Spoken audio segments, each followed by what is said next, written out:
Last night, there was a major escalation in this war. So the Israelis have bombed the Iranian oil fields.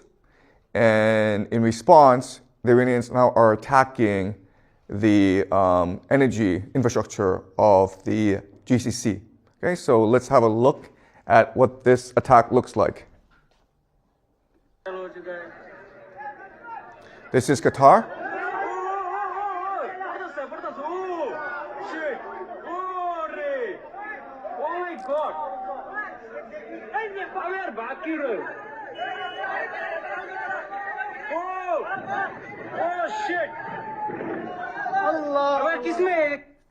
Okay, so Qatar provides 20% of the world's LNG, and this is a major escalation.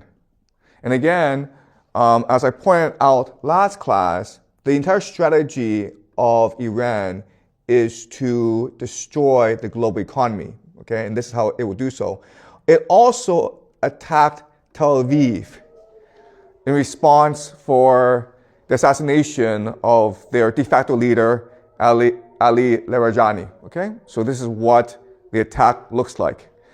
As you can see from this picture, this is a cluster warhead, and it is impossible for air defense to stop this. So Tel Aviv is getting pummeled. We don't have footage because it's being censored right now. And you would think that the Israelis would want this war to end as soon as possible because Tel Aviv and other cities are getting destroyed in this war. And again, there's really no way for the Israelis to defend themselves against Iranian ballistic missiles. But unfortunately, there are many Israelis who are very happy about all this destruction. All right? And so this is one of the more influential rabbis in Jerusalem.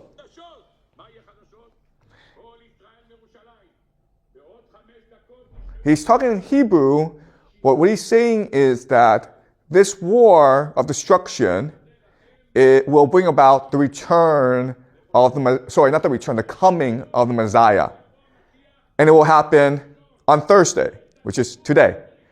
Okay? So they are not at all saddened by what is happening.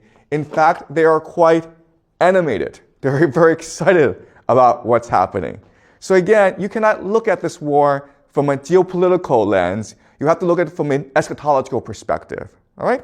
So let us look at where we are in the war so far. And as you can see, it is a regional war, and both sides are seeking maximalist objectives. And what this means is the United States and Israel wants to destroy Israel, especially its capacity to be a nation state. And so right now, the Americans and Israelis are attacking their leadership, decapitating their leadership, as well as targeting their economy. And later on, as this war progresses and escalates, they will start to target civilian critical infrastructure, including water. Okay? And it's already happening. They also want to have a divide and rule strategy where they want to provoke ethnic conflict in Iran and divide Iran up into ethnic enclaves. And this is what we call balkanization. The Iranians, on the other hand, want to destroy the entire global economy. And you do that by attacking the energy infrastructure of the GCC. Because again, the entire basis of the global economy is cheap energy. Okay? So as this war progresses, you will notice certain things. Right? So eventually, the Americans will have no choice but to launch a ground invasion. And one possible attack vector is here, which is Karg Island. This is where Iran stores about 9% of its oil for export.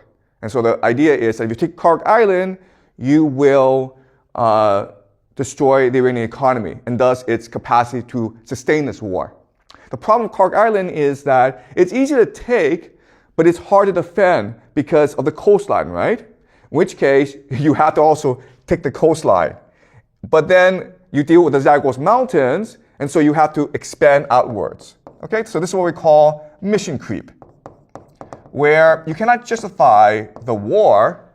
So what you do is you put in some soldiers, and then the mission creep becomes just justification for the war. Okay, so that's one thing to spot as you read the news. Karg Island will be a flashpoint. Another flashpoint will be Saudi Arabia, because right now the Iranians are attacking Saudi Arabia.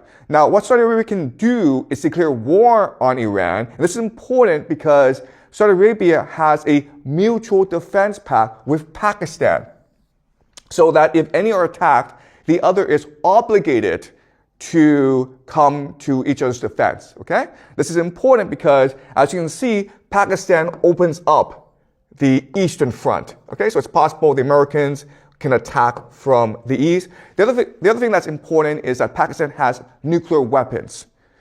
And it is possible nuclear weapons are used. I strongly believe tactical nuclear weapons will not be used, okay? But once Pakistan is in the war, nuclear warheads are now at play, okay? Another thing to watch is how this war expands elsewhere, okay? Because when the time is appropriate, what will happen is that the Iranians will activate their proxies, the Houthis, and they will close off another critical choke point. Okay, so now what's going to happen is that there'll be two critical maritime choke points that are closed off, thus isolating the GCC and thus cutting off the world's access to cheap energy. And when they do that, we can expect global retaliation and other forces will have to come in to secure cheap energy. Okay, it is possible the South Koreans, the Japanese are forced into this war because they are so dependent on GCC energy. All right? All right. So these are things that we will look for in the next few weeks.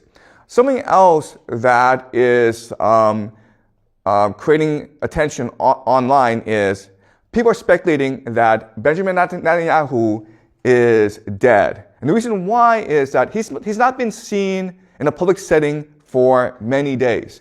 There have been cabinet meetings, and Netanyahu usually chairs them, and he's not there, okay? The other thing is that there are fake AI videos of him giving speeches, and it's pretty blatant these are fake. So people are speculating that he is dead, and they're trying to cover it up.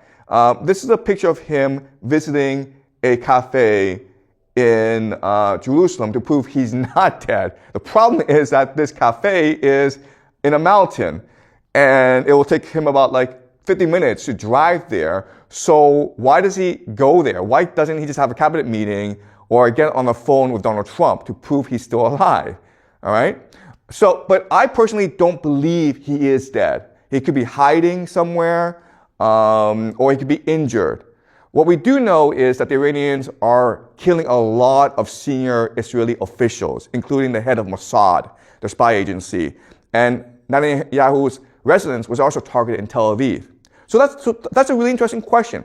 How are the Iranians able to target so many of the top leadership of the Israelis, okay? But not only that, but this is Ali Larijani, and he is the de facto head of the Iran war effort. And he was assassinated yesterday or 2 days ago. And the Iranians have confirmed this, okay? So he is confirmed to be dead. And analysts are extremely worried about this because he is a very pragmatic person.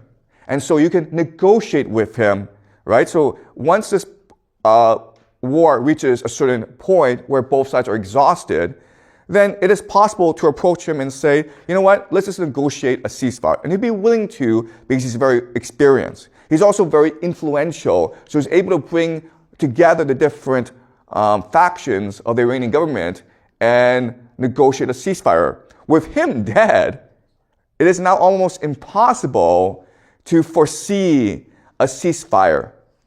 Okay? So let's discuss why you really don't want to do this sort of stuff. You don't really want to kill other nations' leaders, okay? And so let's just use an analogy. Let's imagine in the streets, there are two gangs at war with each other, okay? Gang A and Gang B. Okay, Gang A, Gang B. And if you look at gangs, they are structured as hierarchies, okay? But there's a lot of autonomy among the different sections, okay? And what holds the gangs together, of course, is the leader. So when these two gangs go to war, what they try to avoid is killing each other's leader. Why? Because a war is often used to achieve certain political objectives, right? And so the point isn't to kill everyone. The point is to negotiate a treaty that is most beneficial to you. And you do that by negotiating with each other's leaders, okay? Because they have the authority to implement the treaty. That's the first reason. The second reason is, if you kill the leader, then more people, there'll be a competition to replace the leader, right? And during a gang war, the person who is most violent, the most extreme, will often become the new leader, okay? So by killing this leader, not only do you cause conflict among the gang, but you also cause a massive escalation in the conflict between these two gangs, and there's really no way out. That is why historically you do not target other nations' leaders, because then there's no off-ramp. Okay? So by targeting Larijani, the Israelis and the Americans have ensured that there will be no off-ramp now. This war we fought to the bitter end. And unfortunately, as we discussed previously, that is the objective here. The Israelis and Americans are interested in maximalist aims to destroy Iran permanently. Okay? And the Iranians are also maximalists in that they want to destroy the global economy permanently in order to restructure reality itself. All right, okay. So this leaves us with three major questions that I want to look at today, okay? The first big question is, how are these leaders dying?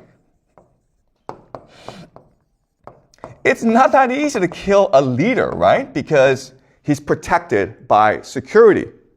And usually there are two ways to figure out where the leader is, okay? There's human intelligence, called HUMINT, and there's signal intelligence, called SIGINT. Okay? Human intelligence, signal intelligence. Signal intelligence just means electronic eavesdropping, where I listen in on your telephone calls, where I track your IP address, okay? And the Israelis and Americans are obviously very sophisticated in that. And the Americans and the Israelis are saying that we are using electronic surveillance in order to track these people down. I don't think that's convincing. I think the most important source, the most reliable source of information is human intelligence, having spies embedded in local networks to spot for you where they are, okay? That's the best way to figure out where they are. So then this raises the question, how are the Israelis and the Americans getting this human intelligence, okay? All right, that's the first question we want to look at. How are these leaders dying? Second question is why are they dying? What's the point of killing them, right? Because once they die, they can just be replaced, and they're often replaced by a more extreme individual, okay? So that's the second question we want to look at. And the third question we want to look at is, what does this mean for the war and the world? Okay? What do these decapitation strikes ultimately mean for how this war will progress and how this will affect the world in general, okay? All right, so those are the three big questions I want to look at. So to answer these three questions, I want to introduce a new idea to you, okay? It's called the law of proximity. The law of proximity, the idea is this. Whenever you play a game, you're not just playing one game. You're playing many, many different games. And the game that you choose to play is the one that is most proximate to you, the one that is most close to you. And that impacts your decision making the most. Okay, so that's a law of proximity. So let me explain to you what this means using an analogy, okay? Let's just use your life. You are playing actually multiple games every single day, all right? So let's examine this. The first game you play, of course, is the family game, right? So you might have parents and you have siblings, okay? And the game you're playing, of course, is to win attention from your parents. And to do so, depending on who your siblings are, you might use different strategies, including doing well in school or being a pain in the ass. Unfortunately, my kids choose to be a pain in the ass, okay? Yes. The parents are playing another game, which is social prestige, right? So they're competing against other parents to have the best family possible, all right? So, and then not only do you play a game at home, but you also play games at school, right? Right? So when you go to school, you're competing against your classmates for attention and popularity, but you're also playing a game in school to get the best grades so that you can get into a good college, right? Then you go to work where you're competing in order to win the favor of your boss and to be popular among your colleagues. Then you play a city game where you live in Beijing and you want Beijing to be better than maybe Shanghai or Shenzhen, okay? And then you play a game of maybe a nation where you want China to be stronger than Japan, okay? So as you can see, every single day you're playing multiple games, even though you may not recognize it.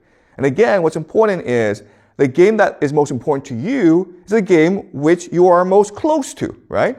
The one that you can see in front of you. Okay, does that make sense? Okay, but this is also true for nations as well, where we think that the game is between nations. But really, the game is within nations. And the conflict within nations is the one conflict that determines how nations behave against each other. All right, so today what we will do is we will look at 3 examples of this, okay? We will look at the civil conflicts in America, in Israel, and in Iran to figure out why they behave the way they do, and then figure out how this war will progress. Okay, so clearly there is a civil conflict right now in America. Okay, you have the Democrats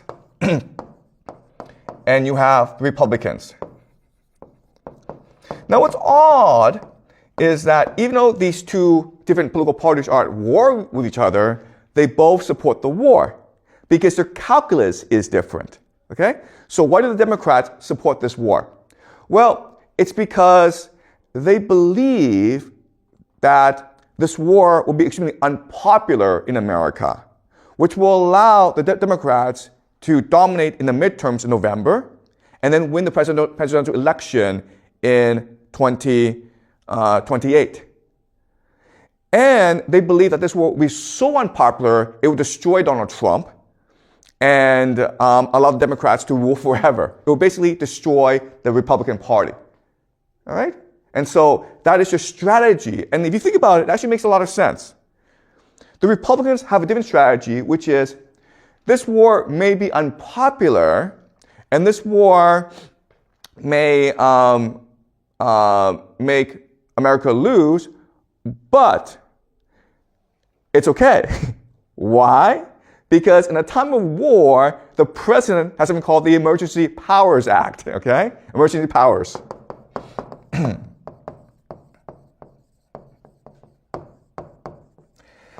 Emergency powers allows the president to essentially suspend the Constitution and to suspend or delay elections.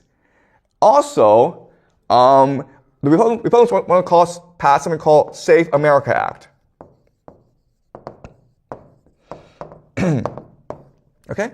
The Safe America Act, which means that if you are a voter, you must present ID in order to vote. And you think that this is, well, reasonable, but historically, the idea of checking ID is a way to discriminate against minorities, right? To have police officers there to scare minorities. And that's traditionally how racism was enforced in America. Okay? So, in other words, the Republicans have many different strategies of either cheating or manipulating the elections. They could also, I just say this, but if the war's going really badly, what they will do is call a national draft and cancel the elections, okay? All right? So these are two different strategies going on. But as you can see, this is not really about America defeating Iran. This is really about the Democrats or Republicans trying to obtain power and keep it, okay? All right. But what's important for us to understand is that it's not just about the Democrats and Republicans at war with each other. There's actually a much deeper divide in America, okay?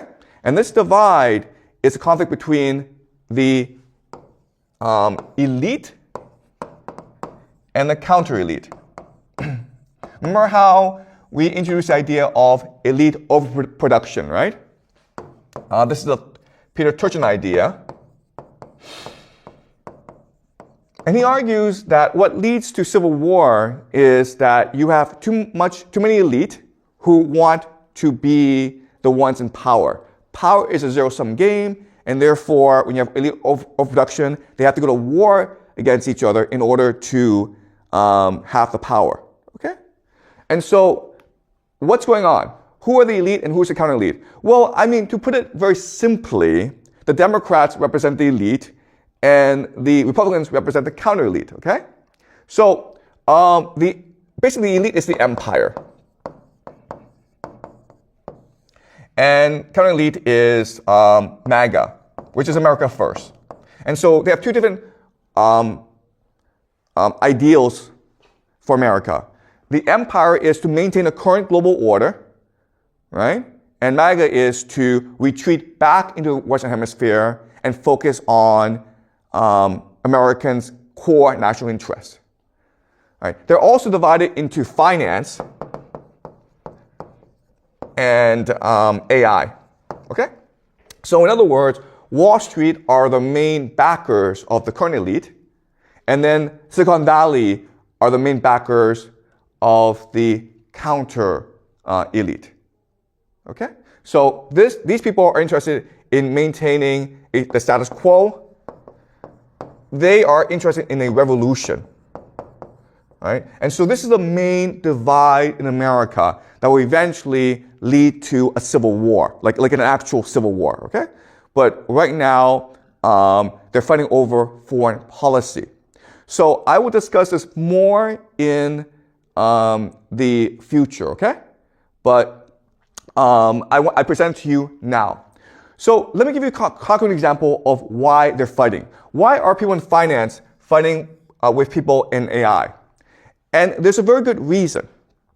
Because if you're able to control Washington, D.C., if you're able to control the levers of government, you're able to make a lot of money for yourself, okay? So let's look at this concretely. Okay, what people don't really understand is that both finance and AI are bubbles that will burst. They're parasites, okay? So finance is a parasite because there's something called a private credit bubble, right? Private credit bubble, the idea of private credit is very simple.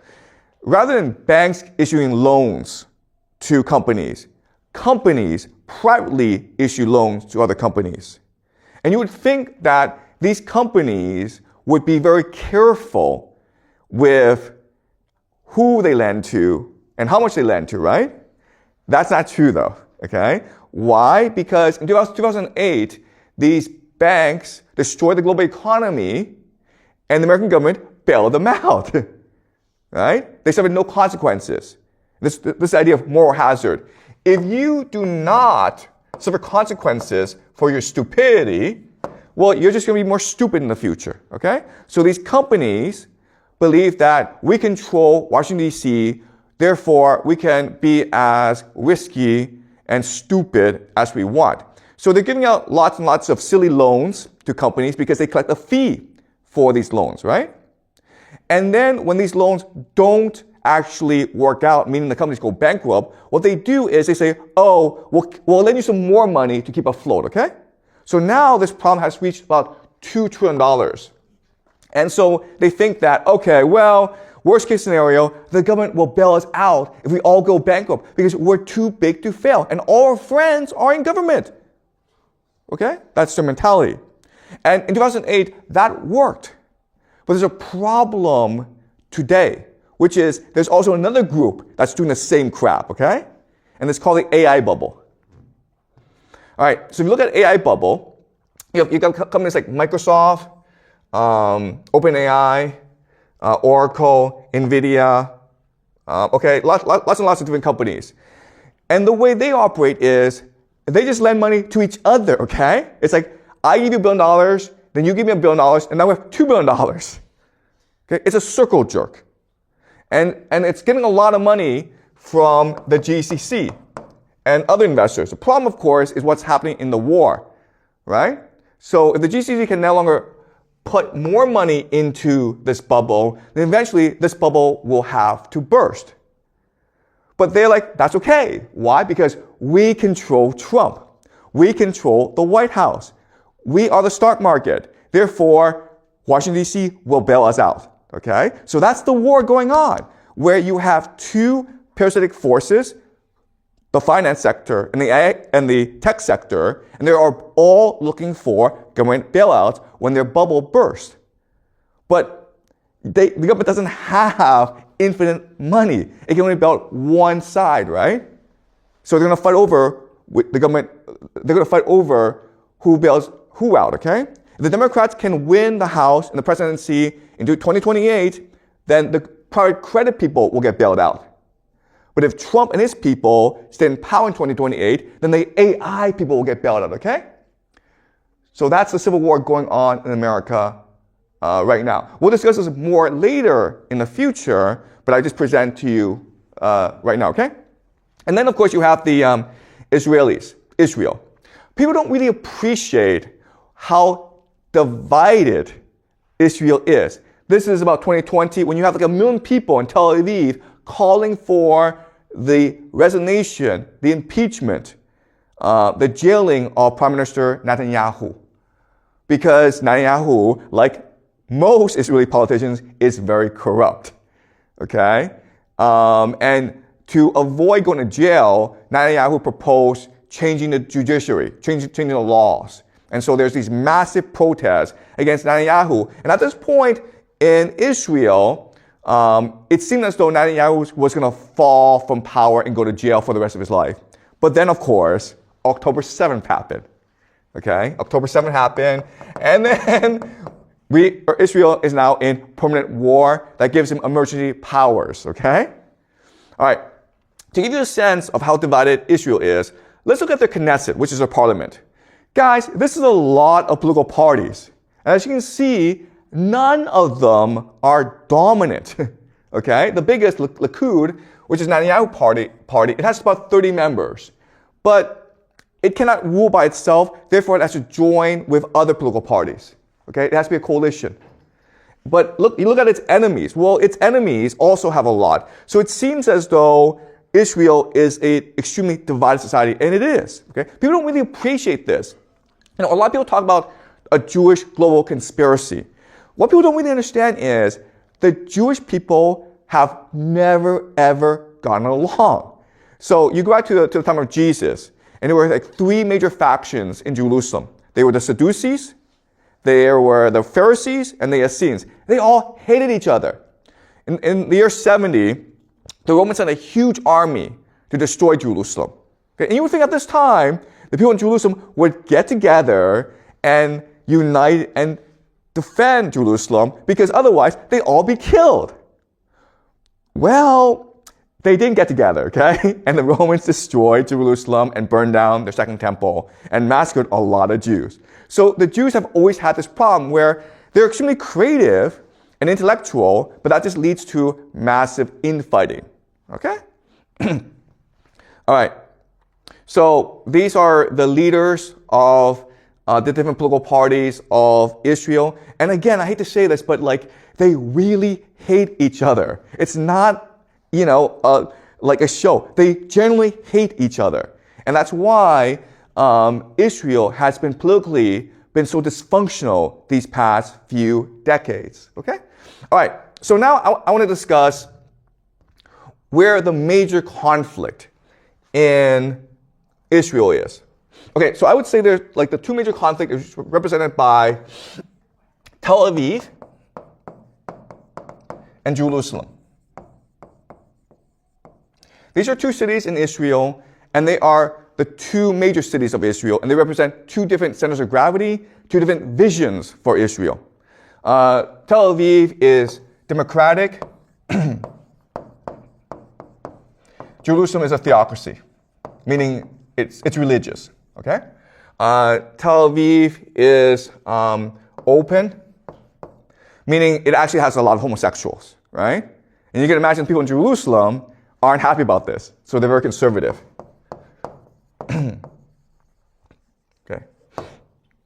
Okay, cosmopolitan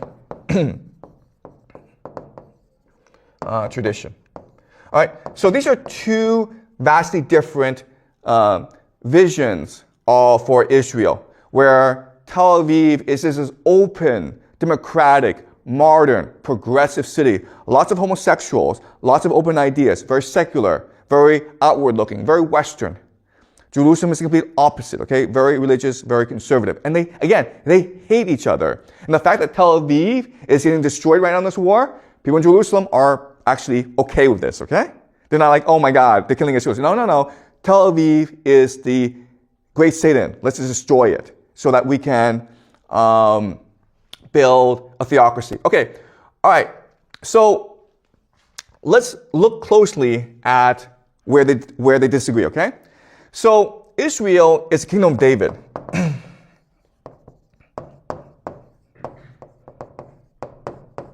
Okay? But Tel Aviv and Jerusalem perceive David differently.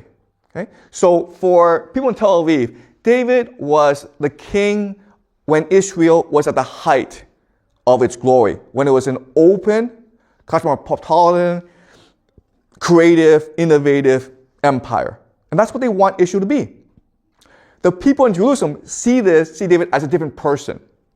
They see David as primarily a poet prophet. And they see David as the exemplar, as the favorite of God, because he redeemed himself and repented himself in the eyes of God, okay? So redemption and repentance. All right.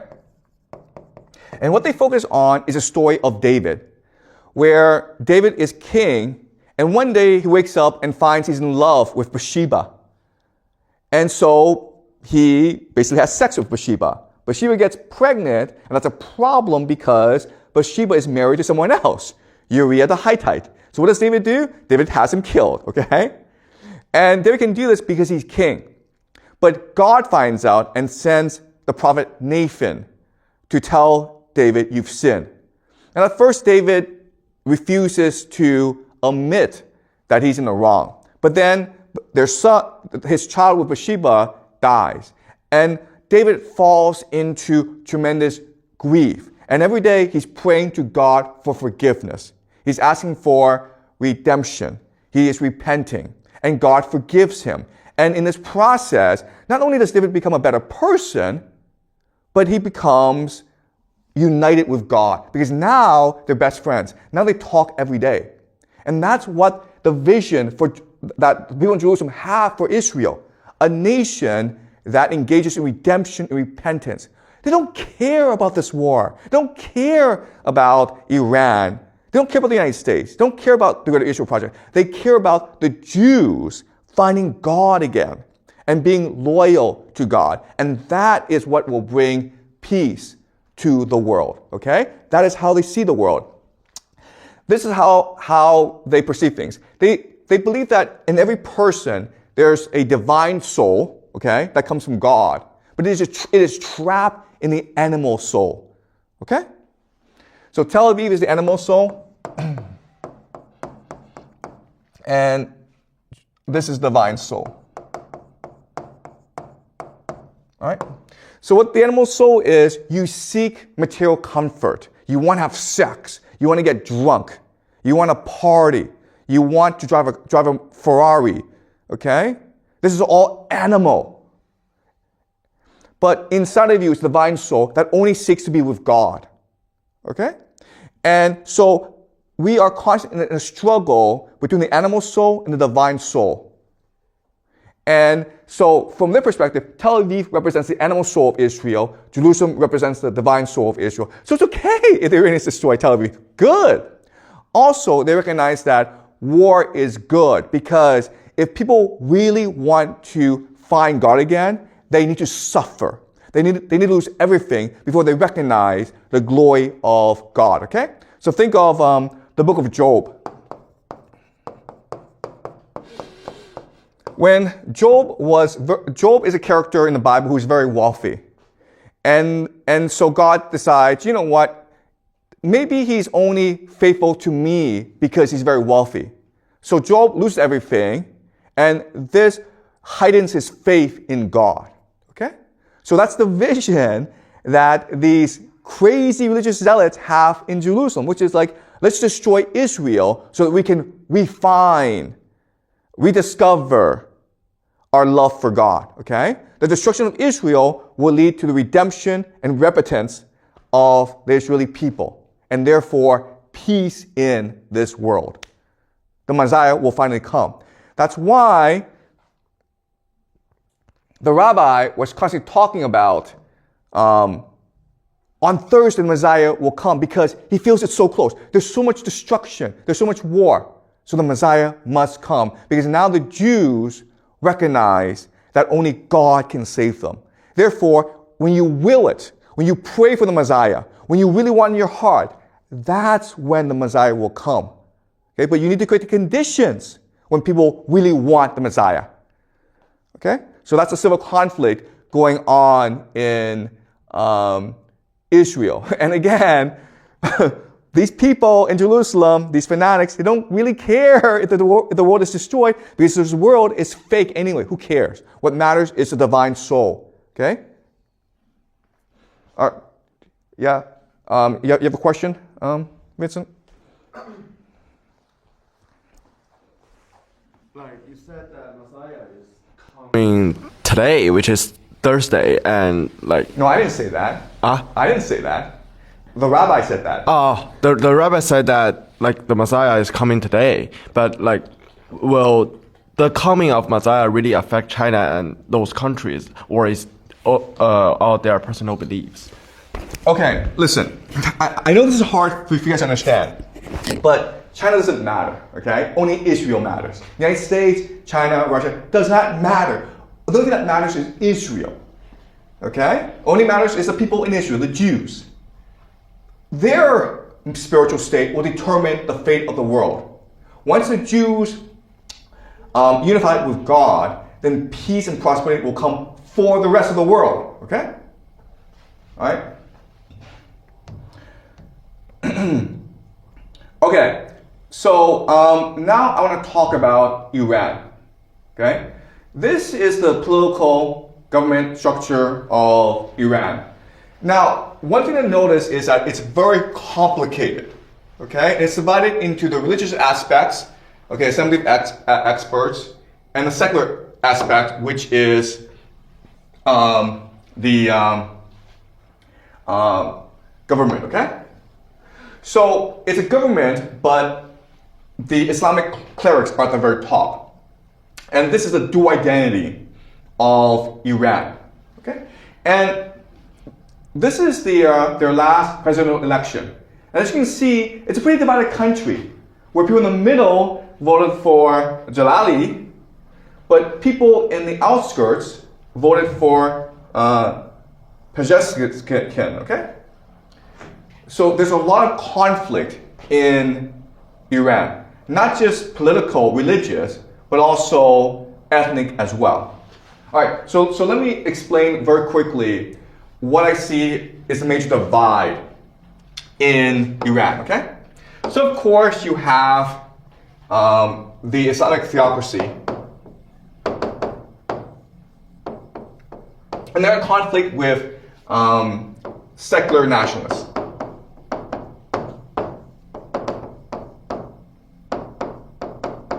And now, of course, there are these ethnic groups as well. I don't really think the ethnic groups matter that much, okay? What really matters is a conflict between the secular nationalists and the Islamic theocracy. Right? So basically, the rural-urban divide. People who are well-educated and want to see Iran as a secular state that promotes democracy and progress in science versus these religious individuals, okay? Now, what happens is that in a war, you become more extreme. So what will happen is that the Islamic theocracy will transition into Shia eschatology or martyrdom, okay? Where they think that this war is about having the 12th Imam, Mahdi, who is basically the Messiah, return to lead them to war against the great Satan, which is Israel and the United States, okay? So over time, the Islamists will become much more radical. This will force the secular nationalists to also become much more radical as well. So they will become Persian exceptionists, okay? And what this means is that Persian exceptionalism, which just means that Persia is the greatest civilization in human history, and therefore it is worth dying for. It is worth fighting for. The survival of the Persian civilization is much more important than the survival of the Iranian state. Okay? So the great question for the Iranians is, are they able to reconcile the differences between these two strands of the culture? Or will this lead to civil war in Iran? Okay? We are seeing civil war in Israel. We're seeing civil war in America. Iran cannot afford to fight a civil war at this time because they're being bombarded by two very powerful nations, the Israel and America. Okay? But unfortunately, the law of proximity teaches us that people are much more interested in their own internal conflict than the outside global conflict, okay? And so this understanding now gives us, helps us answer the three big questions of today, right? How are these leaders getting killed? Why are they getting killed? And what will this mean for the rest of the world, okay? And so the first two questions, how are they getting killed? Why are they getting killed? They're getting killed because of these civil conflicts within these nations, okay? These different factions are providing intelligence to their enemies in order to limit their internal enemies. Right? That's, again, I don't have evidence, but I think according to game theory, that's the best explanation for how these leaders are getting killed. Because again, it's not that easy as a foreign nation to identify the location precisely of that leader, okay? And what we're seeing in this war is both the Iranians and the Israelis are doing a very excellent job of killing each other's leaders. And that's not actually common, right? So I think this civil conflict within these nations offers the best guide, the best understanding of why this is happening, okay? The third question is, where's the world going? As you can see from these conflicts, it seems as though the world can only become much more theocratic in the end, okay? So what's happening is, at the end of the day, this war in Iran, in the Middle East, it's really a war between two different competing visions of the world. Okay? You have the global secular financial order, okay? And this is the world that we live in today. And they're fighting against a nationalist theocracy, theocratic order. All right? So this is what we can expect over the next 5 to 10 years, where Iran becomes much more theocratic and extreme and nationalistic. Israel abandons democracy and embraces theocracy. America will also abandon democracy and embrace theocracy, because that is the general trend of the world. Okay? All right? Okay, so what I want to do next class is discuss how the world will change next 5 to 10 years. All right? Okay, any questions? Okay? You mentioned that Israel have two divided parts, and one represents the animal soul and the other represents the divine soul. Like I can substitute this logic to a single person. Like people are always struggled with like identify or not identify, like separating the divine soul and pursue the divine soul, but they cannot get rid of the animal soul. Is there a way where we can only struggle as in our lives? Okay, so first of all, it's important to understand that this is how religious people in Israel frame the conflict in Israel, okay? A conflict between the animal soul and the divine soul. The people in Tel Aviv would frame the debate as one between progress and tradition, right? Going forward or staying backward, right? So that is, so people in Tel Aviv and Jerusalem would see this in a different way. But as you point out, there's some validity to this idea that we're all struggle between the animal soul and the divine soul.